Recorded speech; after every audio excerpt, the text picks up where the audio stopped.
podamos compartir un contigo. Y del Zacahuil, gracias. ¿No? No me lo esperaba, la verdad. Pues ese era el chiste. Una sorpresa. Pues no te lo esperaba. Sí. Lo increíble es que estés aquí de vuelta, tantos años después. Sí. Por lo menos de que me fui, como 20 ya. 20 años después aquí andamos. Yo digo que cerrando círculos, espacios y todas esas cosas, ¿no? Que si uno se muere, siquiera que te deje despedido. Hay caminos que ya no vas a tener que recorrer en la etapa del... Dicen que cuando estás moribundo recorres los caminos que has andado, ¿no? Esto los ha cerrado. Ya, vamos cerrando. Y culturalmente para nosotros tiene mucho sentido el cierre de ciclos y de todas estas cosas, ¿no? Muy importante. ¿Aquí te contamos o cómo?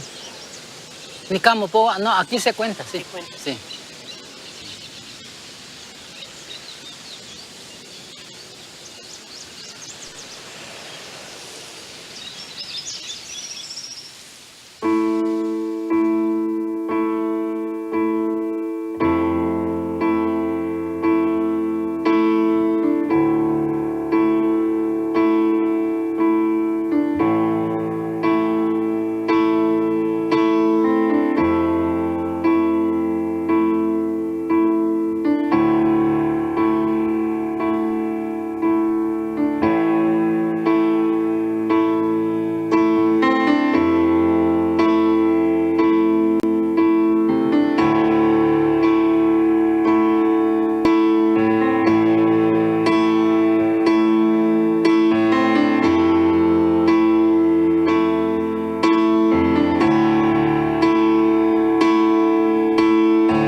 gustaría que fuera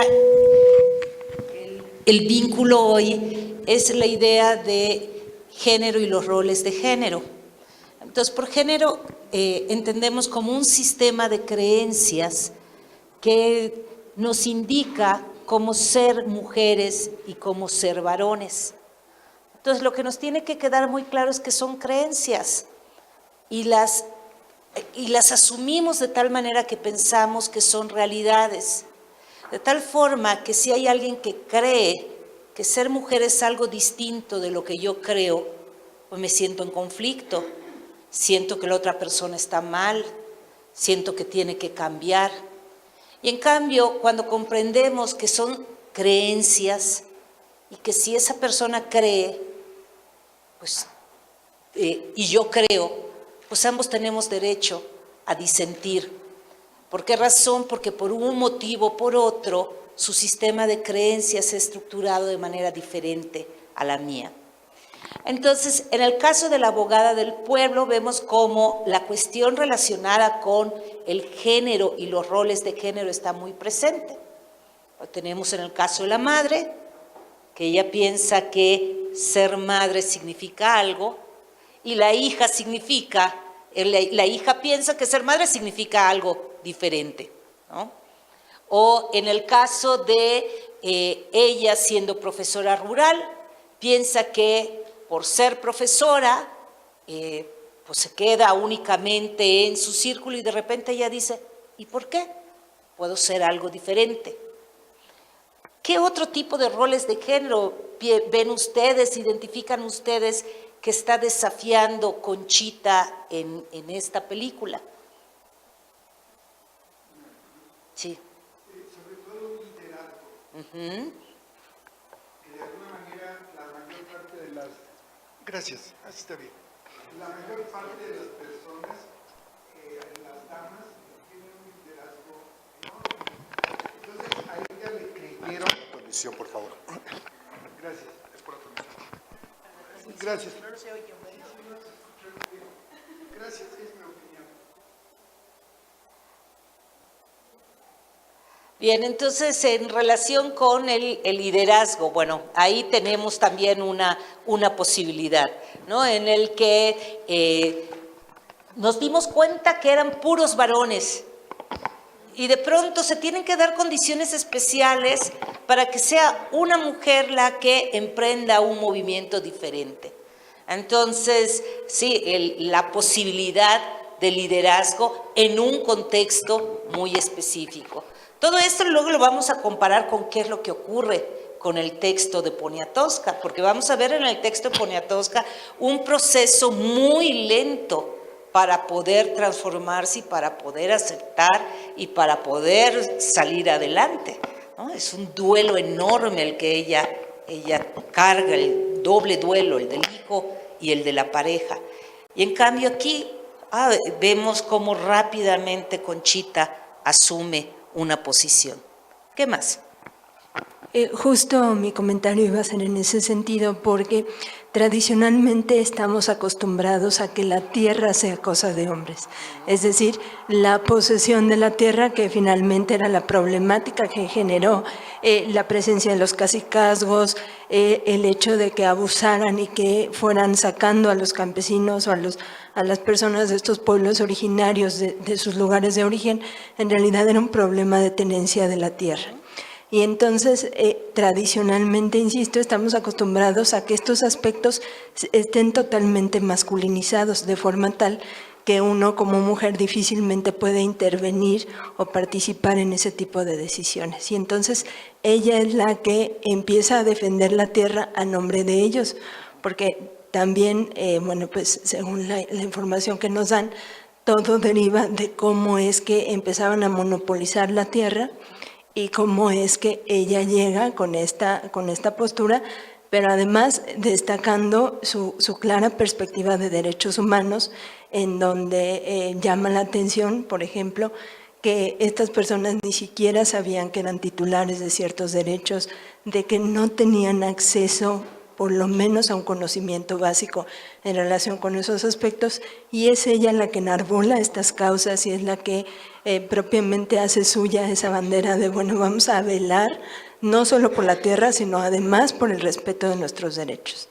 Bien, entonces recupero el sentido de propiedad. Hace unos días en una charla con reporteros,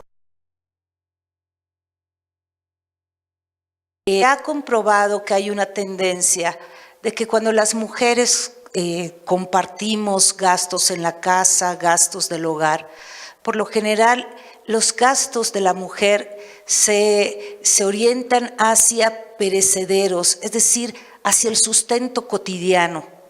Y los gastos masculinos se orientan a la hipoteca de la casa, a la adquisición del coche, es decir, a propiedades y objetos que pueden ser escriturados, que pueden tener títulos de propiedad. Entonces, en efecto, la división de la propiedad es algo que desde hace muchísimo tiempo ha sido como segmentada a quién le corresponde qué cosa. Por eso, cuando hay separaciones, muchas veces es el varón el que tiene esos títulos de propiedad. Y las mujeres nos preguntamos, ¿y en dónde se nos fue el dinero? ¿No? Pues el dinero se nos fue en las colegiaturas de los niños, se nos fue en la despensa, se nos fue en pagar servicios de una casa que no está a nuestro nombre, en gasolina de un coche que no es el nuestro.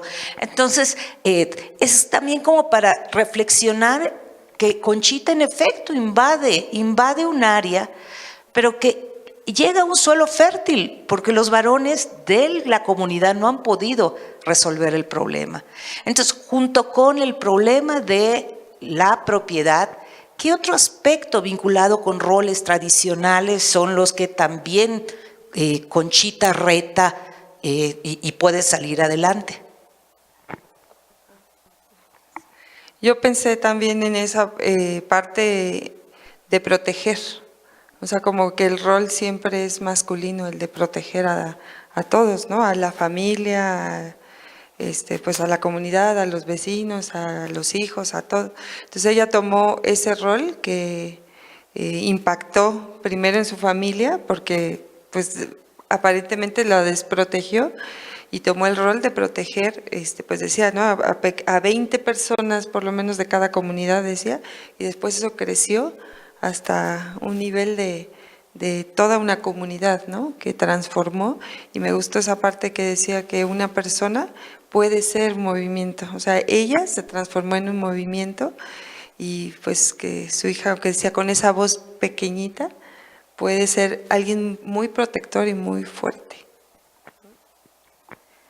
Bien, y entonces recordemos cuando hablé de género como un sistema de creencias, porque para quienes leyeron el texto de Poniatowska, como Angelina Belov una y otra vez está hablando de que ella es la protectora de Diego, que ella es la que está viendo que no tenga frío, que se levante y que coma algo y que no esté todo el tiempo pintando. Y entonces esta figura contrastante de el Diego enorme, gordo, que invade todo el espacio, y ella tan chiquita, es la que está velando por la subsistencia y la vida de Diego. Entonces, cuando se asume esta idea del rol masculino como el rol del protector del hogar o de la pareja o de la comunidad, en realidad es de nueva cuenta una creencia.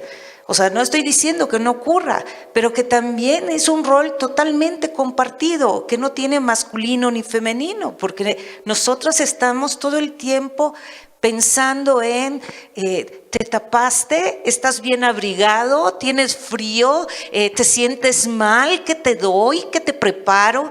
¿No? Es decir, este papel también de protección que se traduce en otras prácticas, quizás prácticas más domésticas muchas veces, pero esas las desvaloramos, mientras que otro tipo de prácticas más públicas las valoramos mucho más. Entonces, Conchita es justamente lo que hace. Las prácticas domésticas pues las tiene que poner en suspenso para que las prácticas de protección social puedan echarse a andar, ¿no? Entonces, bueno, por ahí tenemos también otra vía para pensar. ¿Sí? Bueno, a mí lo de las creencias se me queda mucho ese sentimiento de culpa, ¿no? Que yo creo que igual y como profesionistas, bueno, nosotros vivimos en un espacio diferente, pero yo creo que como profesionistas lo hemos vivido muchas veces, ¿no? Cuando te vas al trabajo y dejas a los hijos al cuidado de la nana, al cuidado de la persona que está en la escuela, no sé, y ese sentimiento de culpa, ¿no? De me voy a trabajar porque te hace falta, no sé, unos zapatos nuevos o te hace falta un paseo. Y cómo ella se martiriza, ¿no? Y dice, chino, o sea, ojalá y mis hijos a estas alturas, bueno, sobre todo la hija, ¿no? Me perdone. O sea, como que siempre, ¿no? Con ese sentimiento de mamá, de mamá protectora, ¿no? Y de decir, ya te descuidé a ti por atender el asunto de alguien más, ¿no? Alguien que no es mi familia, que sí es importante que yo los defienda, pero tú, mi familia, quedaste desprotegido, ¿no? Entonces, ¿cómo nos lacera, ¿no? A nosotras como mujeres de repente ese chino, estuve en el festival del Día de las Madres, ¿no? Porque tuve que estar en el festival de mis alumnos. Chino, estuve en el festival navideño porque coincidió con, no sé, a lo mejor el festival o la fiesta con los compañeros de trabajo, ¿no? Entonces, ¿cómo esa situación culturalmente nos sigue pegando, ¿no? Y bueno, es explícito en el documental, pero creo que también es revelador el lado de la hija. Y me parece que es un aspecto que tenemos que seguir trabajando muchísimo, ¿no? Porque como madres podemos hacernos el coco wash de decir, pues hice lo que tuve que hacer. O sea, era mi condición, era mi situación, era mi circunstancia.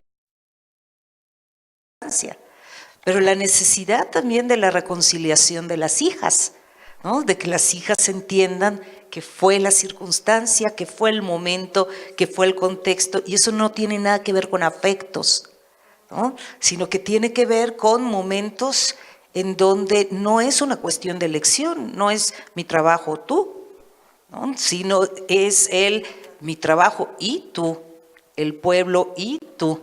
Entonces, bueno, aquí está esta propuesta de la hija que afortunadamente dice, y aprendí mucho más, ¿no? Aprendí mucho más que quizás si mi madre hubiera estado conmigo todo el tiempo. ¿Qué más? ¿Qué otro rol piensan que también se está proponiendo y está dando variaciones de la tradición? Sí, entonces, aquí, luego, Elisa, ¿tú querías hablar? Y después nos vamos por allá. Bueno, ella se sale del espacio doméstico, empieza a actuar en el ámbito público, en la calle, ¿no? O sea, por eso antes las mujeres, las callejeras, tiene que ver con un ámbito de que eres de la calle cuando tú estás fuera de un ámbito que no te corresponde estar. Entonces, cuando tú sales a viajar, ¿no?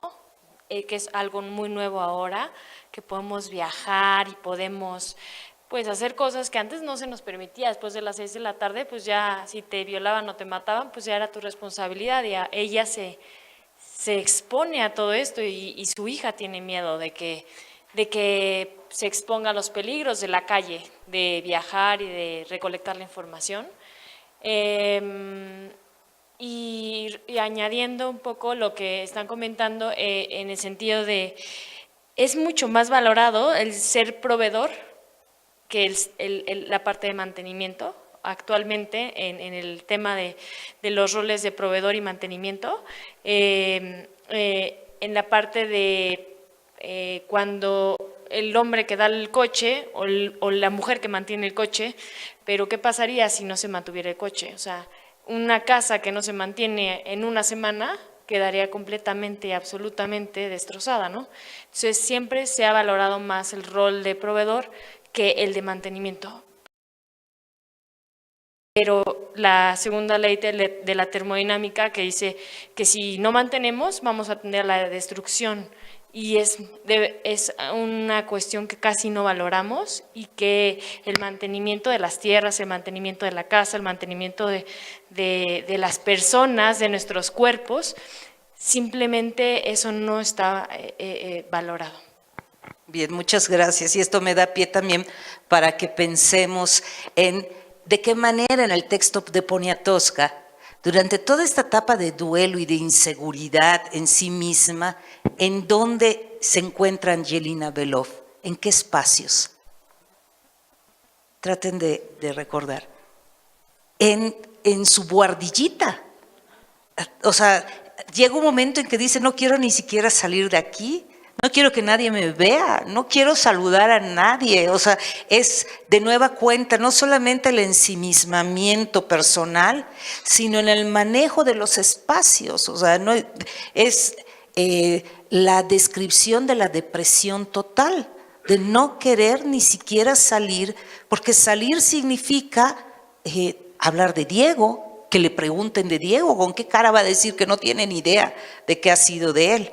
Entonces, la cuestión del espacio también, Poniatowska lo maneja desde esta perspectiva de mientras que ella no se reconcilia consigo misma y no empieza a valorarse, todo ocurre en el espacio interior, cerrado, oscuro y gris. Toda la primera parte se la pasa diciendo lo gris de estos cielos, frente al azul que vive Diego, al azul de México de Diego.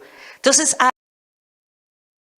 hay una desvalorización total porque está completamente atada a la figura de este hombre que ama y que ve años luz en talento, en conocimiento, en vínculos, ¿no? Entonces, o sea, estamos viendo cómo también el espacio es súper importante y habla también por nosotras. Sí, Lisa. Bueno, justo puedo relacionar esto que dices, Maricruz, del espacio. A mí me llama mucho la atención en el documental de Conchita, cómo ella empieza como mujer a crear un movimiento que suple la función del Estado. Y si de por sí desde la sociedad civil es complicado, muy complicado, enfrentarte a un aparato tan grande como es el Estado, porque está supliendo la función, porque te estás dando cuenta que no sirve, que hay derechos humanos violentados, etcétera. Hacerlo como hombre es complicado, pero como mujer es 3000 veces más complicado. Y es como lo que a mí me gustaría recuperar, o sea, como una mujer tan valiente desde su práctica profesional y desde su condición de mujer, se atreve como a levantar la voz en representación de otros hombres, para hacer justo esta labor de suplir al Estado en la procuración de justicia. Entonces creo que a mí eso es como lo que más me llama la atención desde una perspectiva de género, como atreverse a tomar y a enarbolar estas causas desde su postura de mujer. Y si recordamos, ella como profesora de educación técnica, Claro. O sea, ¿no? Es decir, es doble, triple atrevimiento. ¿Y cómo va profesionalizando la práctica ella en el camino? Y que creo que muchas de las que profesionistas aquí también nos enfrentamos en eso. O sea, muchas veces ni siquiera te enseñan a cómo hacer las cosas, sino que tú sobre el camino te vas abriendo paso tú sola porque es complicado. O sea, es complicado como mujer ponerte al frente de un movimiento político, y ella lo estaba, incluso estaba amenazada. Entonces es este tipo de mecanismos desde la sociedad civil, que es un tema que creo que es muy importante, sobre todo en estos tiempos, cómo podemos ir empoderándonos como mujeres para ir o supliendo la función del Estado o colaborar con el Estado, ¿no? Que no digo que es imposible, de hecho hay muchas maneras que se pueden como trabajar, pero pues Conchita lo hace de la manera más rebelde posible, ¿no? Y eso también para mí es como muy rescatable, o sea, como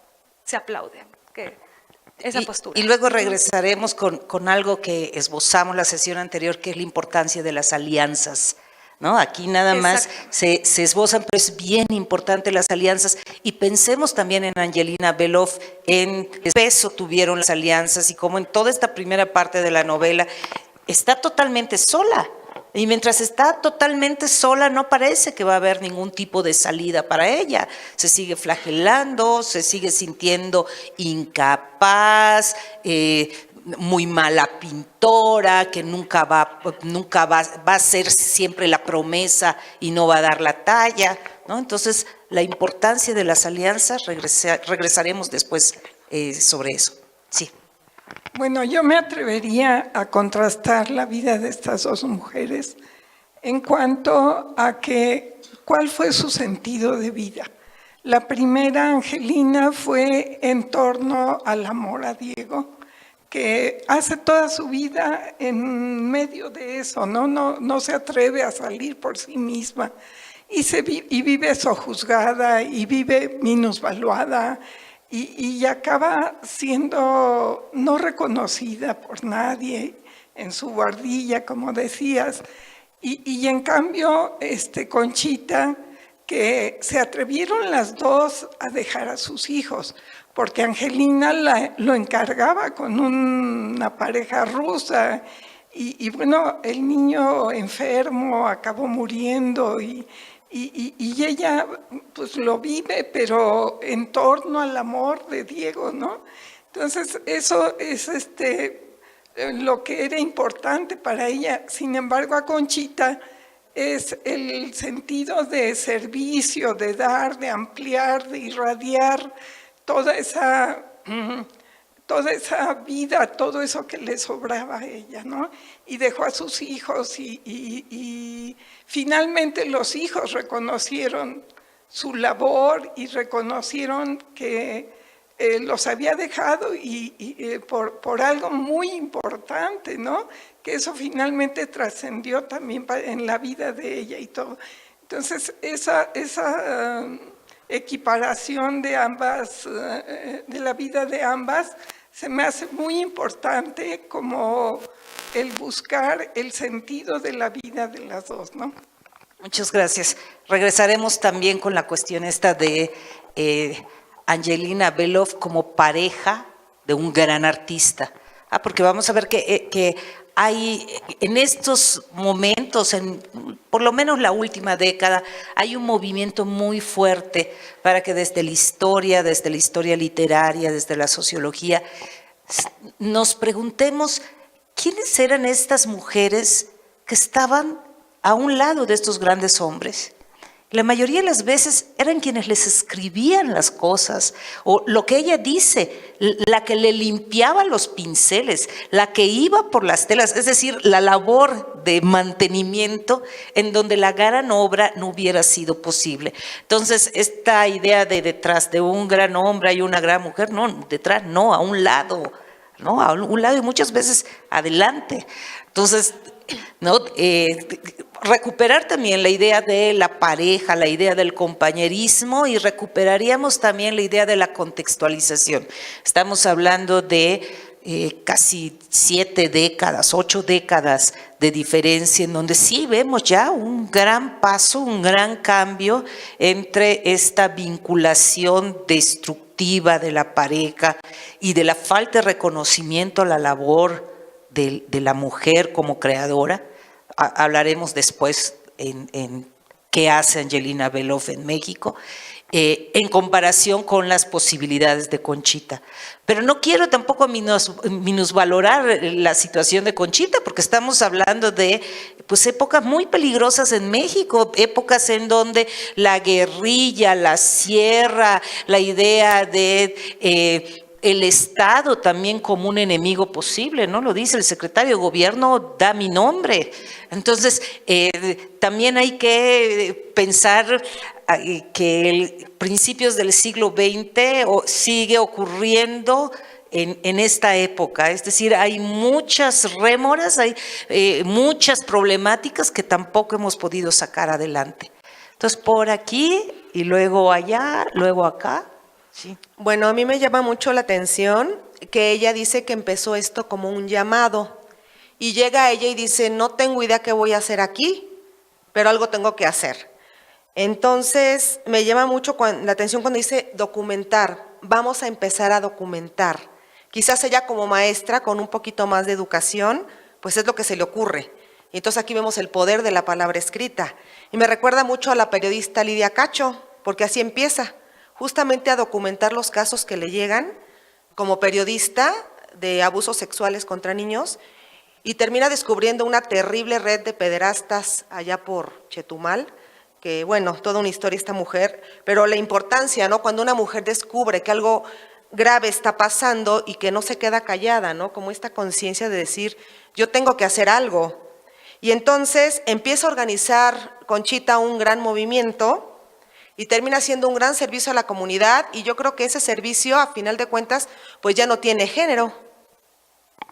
Y bueno, entonces recordemos cómo comenzamos esta sesión con la idea de Elena Poniatowska, periodista, Elena Poniatowska, escritora de ficción, que lo que está haciendo es documentando una relación. O sea, yo creo que el 95% de nosotras no sabíamos que Diego Rivera había tenido una primera esposa y que se llamaba Angelina Beloff y que había sido rusa y que una gran pintora y que además vivió aquí en México. Entonces es como para, no sé si tuvieron la curiosidad de irse a Google y ver sus pinturas y verla a ella. O sea, ¿qué es lo que hace Elena Poniatowska? Visibiliza a alguien que estaba totalmente opacada por la gran figura de Diego Rivera. Entonces, este ha sido como un programa de vida paralelo de Poniatowska, hacer visible, porque lo mismo hace con Tina Modotti, lo mismo hace, aunque, bueno, ella no necesita presentación, pero Leonora Carrington está ahí presente. Lo mismo hace con las costureras del terremoto del 85, lo mismo hace con los ferrocarrileros, el movimiento ferrocarrilero. Es decir, todas estas historias que podrían ser opacadas por una gran historia, por historias oficiales que están presentes. Entonces, la necesidad, el poder de documentar, ¿no? Entonces, documenten las historias de sus abuelas, documenten las historias de estos oficios que están a punto de desaparecer, de estas tienditas de la esquina que están sucumbiendo ante Oxxos y 7-Eleven. Documentemos todo aquello que nos mueva, porque si no lo hacemos nosotras, quizás algún historiador 40 años después, 60 años después, tratará de hacerlo. Entonces, nuestra palabra es importante y con nuestros medios tratemos de alguna manera de documentar lo que nos mueve. Muchas gracias. Sí, atrás.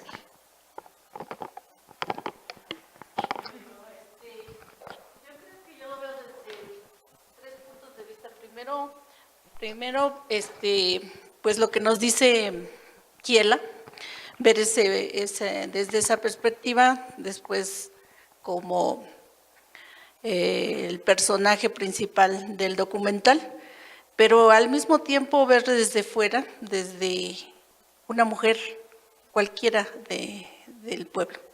Entonces yo creo que lo importante de leerla es hacerla mía, hacerla suya la lectura, y creo que pues lo veo desde este punto. Primero, identificarme con Kiela en el sentido de cierta depresión, pero pues no prolongada, sino una racha. Por otro lado, como profesionista, verla a, ¿cómo se llama? Conchita, como profesionista, dejando hijos, buscando la manera de salir adelante de un medio rural y dejando obligación, pero retornar y, como decía alguien de aquí presente, regresar del trabajo y no perderse de vista a los hijos. Ya trataba al mismo tiempo de buscar, de cubrir, tanto de manera laboral, pero también al mismo tiempo de cubrir ese derecho de madre y de buscar la forma de sacarlos adelante. Por otro lado, me identifico, les repito, con Kiela porque al fallecer mi esposo fue una racha fuerte en la cual de verdad que me identifiqué con esa lectura, pero al mismo tiempo yo creo que rescatando la fuerza de esta otra, de Conchita, yo creo que nos hace reflexionar en que hay personajes de hombres y de mujeres que han estado sobresaliendo, pero siempre es admirable que muchos hombres sobresalieron, pero por una mujer, y que incluso las mujeres pues estaban como que a la sombra, y no podían ni siquiera, de todos sus inventos y de todo lo que habían hecho, ni siquiera podían firmar sus documentos, sino que tenían que firmarlo, buscar un hombre que avalara ese invento. Y decimos ahora, pues yo creo que ahora se ha estado rescatando mucho, se ha avanzado, sí y no, porque en las noticias recientes nos dicen que tales diputadas les dijeron, perdió nuestro partido. Y así es de que ustedes quedan fuera, y en realidad no fue eso, sino que las hicieron a un lado porque la mujer sigue estando como que en segundo término. Y vemos a cada momento que no se ha logrado por completo. Y buscar la forma también de valorarnos como mujeres, buscando, yo la verdad que me pone así como, me crispaba los nervios al ver a esta mujer y casi sacudirla y decirle, oye, despierta porque pues esto no es así, depende mucho de ti para salir adelante. Y pues de verdad se lo agradezco, le agradezco que me haya recordado y que me haya valorado nuevamente. A lo mejor no es precisamente buscar el sacar adelante a un pueblo como Conchita, pero sí 2 hijos que se me quedaron a mi cargo, y decir, con esto voy a contribuir a la sociedad porque me quedé viuda, y obviamente pues esto me impulsó para salir adelante con este gran paquetazo de no solamente ser como los 2 roles, como papá y como mamá. Muchas gracias. Bien, entonces aquí Menia Aida, ¿sí estoy bien? Bueno, muy rápida nada más. En el tema de Conchita me llama mucho la voz, la afirmación de que una voz chiquita pues va a sonar hasta donde nosotros queramos hacerla llegar. Me parece muy bonito la parte en la que la persona a la que ayuda reconoce, ¿no? Que incluso no sabía los derechos que tenía, hasta que llegó alguien de una comunidad y con una voz chiquita y lo hizo sentir persona, al decirle tienes derechos. Esa parte me parece muy, muy bonita, y creo que es algo que nos toca retomar a todas, ¿no? Porque a veces no podemos exigir lo que no sabemos que nos corresponde. Esa parte se me hace muy bonita. en las cartas de Kiela, pues también el poder de decisión, ¿no? Ella nunca pudo decidir dejar de depender de él. Me parece muy triste, ¿no? Que ella pintaba, que ella era exitosa, sin embargo el amor la hizo dejar de sentir todo eso. ¿Por qué? Porque se enfocó en una persona y que además esa persona no la valoraba. Sin embargo, ella seguía estando ahí, y ahí va a seguir hasta que no tenga la decisión de decir, basta, como dice la señora que pudo hacerlo, ¿no? Su pérdida a lo mejor fue más fuerte, la de ella fue circunstancial, y aún así dijo, sí puedo. La de Kiela era porque ella quiso estar sometida. Entonces, me parece que las dos lecturas nos dan para ver en qué papel podemos estar y la importancia del poder de la decisión que cada una tenemos. Eso me pareció muy lindo. Gracias. Y nada más recordemos, porque es muy interesante, el género que elige Poniatowska, que es el género epistolar, que es un género que durante muchísimo tiempo ha estado atribuido a la escritura femenina. O sea, en los siglos XVIII, XIX, los varones firmaban sus novelas, firmaban sus ensayos, y la única posibilidad de que las mujeres tomaran la pluma era a través de las cartas a los familiares, las cartas a las amistades. Entonces, es un género literario que se ha quedado muy cercano a una tradición femenina. Y entonces de esta manera recupera Elena Poniatowska un género para tratar de hablar de una época por un lado y por el otro de estas cartas que no tienen respuesta, lo cual hace infinitamente más dolorosa la situación. Porque para quienes tengan, por ejemplo, en mente el coronel no tiene quien le escriba, es justamente esta idea de la espera, ¿no? Y una espera sin respuesta. Pero también otra cuestión que tenemos que tener en mente es ver la duración de las cartas, es decir, la duración de la novela.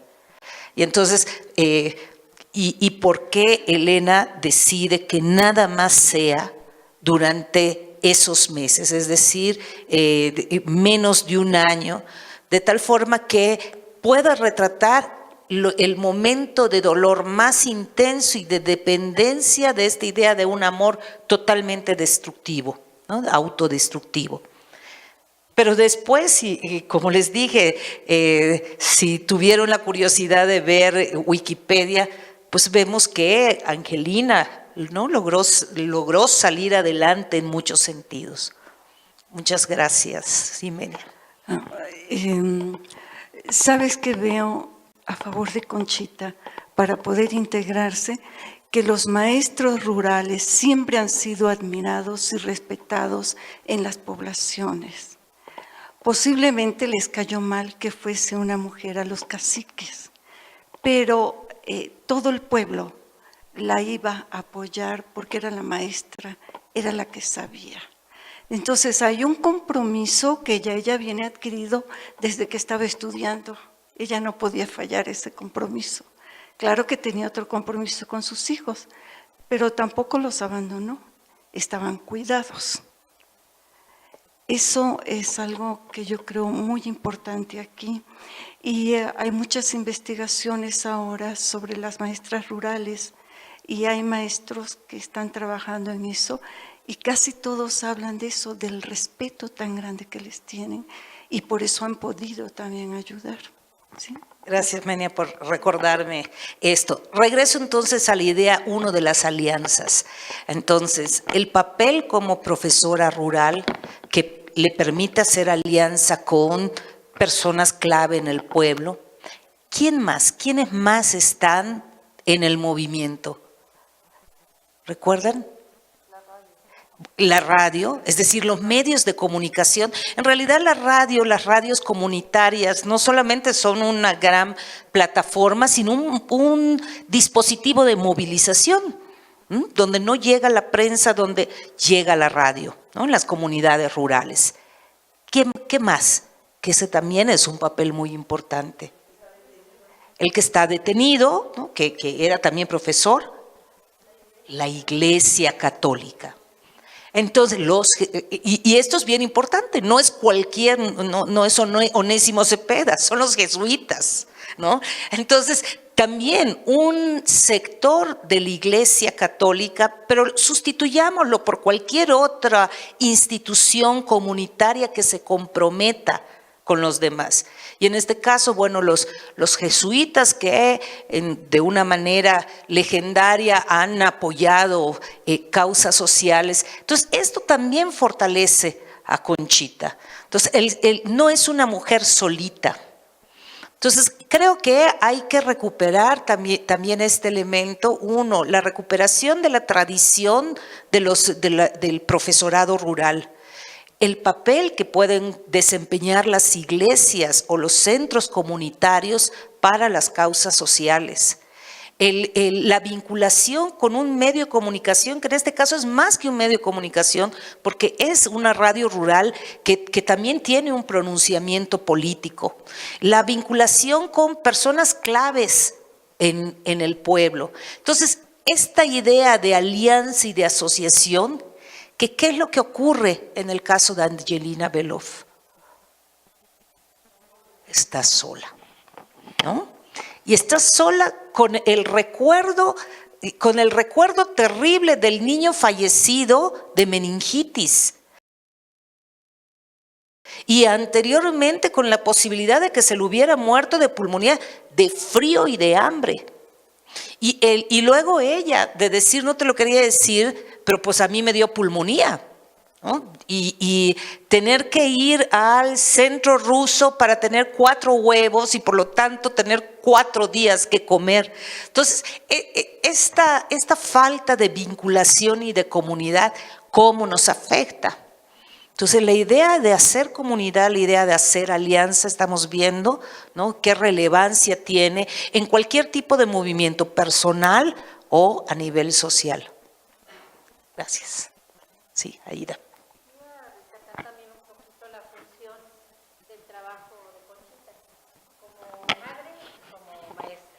Como madre, extender a veces este sentido maternal hacia los demás, y como maestra, pues una trabajadora y en este caso una luchadora social, que a pesar de que lo importante es que ella también conocía los derechos, ¿sí? Y aunque sabía que esos derechos podían ser vulnerados, ella insistió en que algo podía hacer, ¿no? Entonces, creo que fue esas 2 funciones, un poco la de protección, porque la escuela a veces es una extensión de la familia, para las maestras sobre todo, ¿no? Nos volvemos protectoras, y asumimos que nos corresponden también estos hijos que son prestados por unos momentos. En el sentido de Angelina, creo que es la otra parte, ¿no? Vemos una Conchita que dice, bueno, avanzo, puedo tener tropiezos, tengo que dejar cosas al lado, pero avanzo.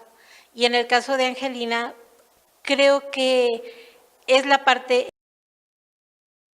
en que depositamos en el otro lo que somos, ¿sí?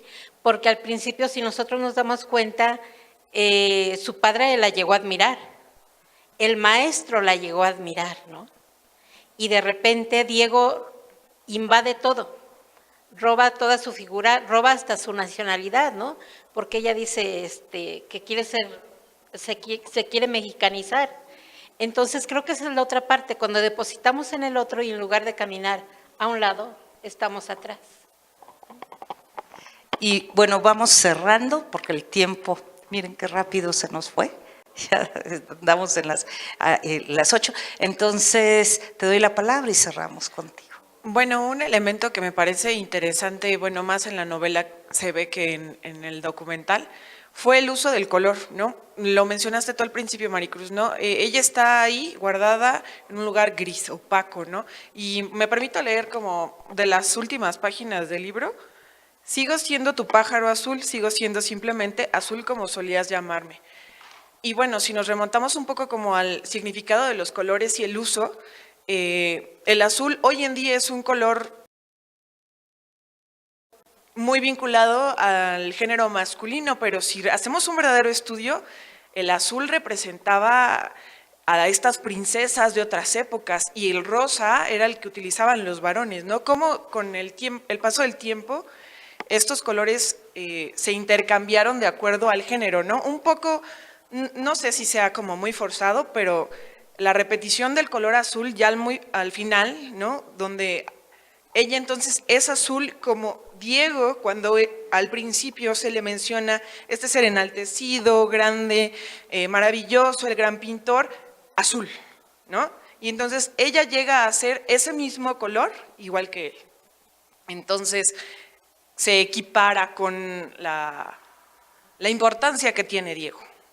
Ya al final, claro, en este proceso como de salir de ese hoyo en el que estaba, ¿no? Y entonces el color se vuelve para mí un símbolo de igualdad. Que además algo que me parece importante es que a lo largo de esta novela corta, lo que hace Angelina, lo que hace Elena es prácticamente mostrarnos a Diego como una mala persona. Se muere el hijo y le dice no quiero saber. Está enfermo el hijo y no soporto su llanto. Llévatelo a otra parte. No hay un sentimiento ni de compasión, no hay empatía en ningún momento. Por lo tanto, como puede ser un gran como persona, eres muy pequeño. Entonces, leamos esto como una novela de ficción.